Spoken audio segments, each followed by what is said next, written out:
Hello student, एक question हम लोग सॉल्व करते हैं सिंपल हार्मोनिक मोशंस का। उसमें क्वेश्चन में क्या है कि कोई पार्टिकल है, सिंपल हार्मोनिक मोशन में है और वाई डिस्प्लेसमेंट पे कहाँ से मीन पोजीशन से वाई डिस्प्लेसमेंट पे उस पार्टिकल के वेलोसिटी का इक्वेशंस दिया हुआ है क्वेश्चन में। V square equal to alpha minus beta Y square दिया हुआ है, राइट। अब ये कह रहा है कि अल्फा और बीटा जहाँ पे कांस्टेंट है, अब ये कह रहा है कि इसका एम्पलीट्यूड बताएं और टाइम पीरियड उस पार्टिकल का बताएं, राइट।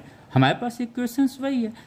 एम्पलीट्यूड तो बहुत सिंपल है, क्योंकि एम्पलीट्यूड में हमको पता है मैक्सिमम डिस्प्लेसमेंट कितना होगा। y इक्वल टू एम्पलीट्यूड क्या होता है, मैक्सिमम डिस्प्लेसमेंट। तो y की जगह a रख देते हैं। एक जो की पॉइंट है हमेशा आपको दिमाग में रखना है कि मैक्सिमम डिस्प्लेसमेंट पे पार्टिकल अगर SHM पे है तो मैक्सिमम डिस्प्लेसमेंट पे पार्टिकल की वेलोसिटी क्या होती है, जीरो हो जाती है। तो अगर हम यहाँ पे v इक्वल टू जीरो रख देते हैं तो हमें ये मिल जाता है a स्क्वायर इक्वल टू क्या मिल जाएगा, अल्फा अपान बीटा। तो a क्या हो गया, under root alpha upon beta. Amplitude निकल गया। अब एक्सेलरेशन हमको पता है कि जब भी हम SHM में टाइम पीरियड निकालते हैं तो हम a equal to minus omega square Y के फॉर्म में उस इक्वेशंस को लाते हैं या उस टर्म्स को लाते हैं, या कोई जो रीस्टोरिंग फोर्स लगता है उसको उस फॉर्म में लाते हैं।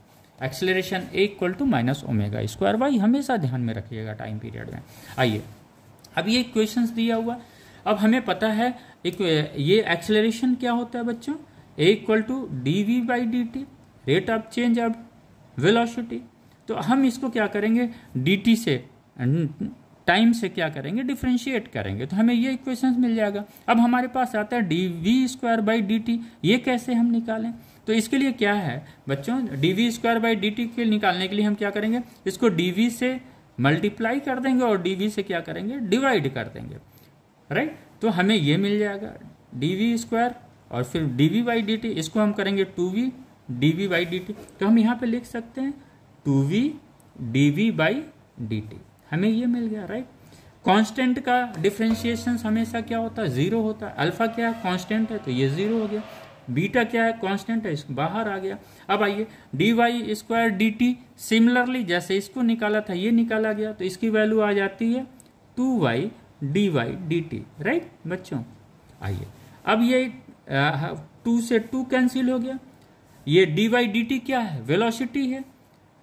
ये बीटा वाई और ये वेलोसिटी हो गया। ये वेलोसिटी से ये वेलोसिटी कट गया, डी वी डी टी क्या है, एक्सेलरेशन है। तो ये क्या हो गया, a equal to minus beta Y हो गया, राइट। अब a equal to minus omega square Y से कर देंगे तो हमें टाइम पीरियड t मिल जाएगा, दिस वन आ जाएगा।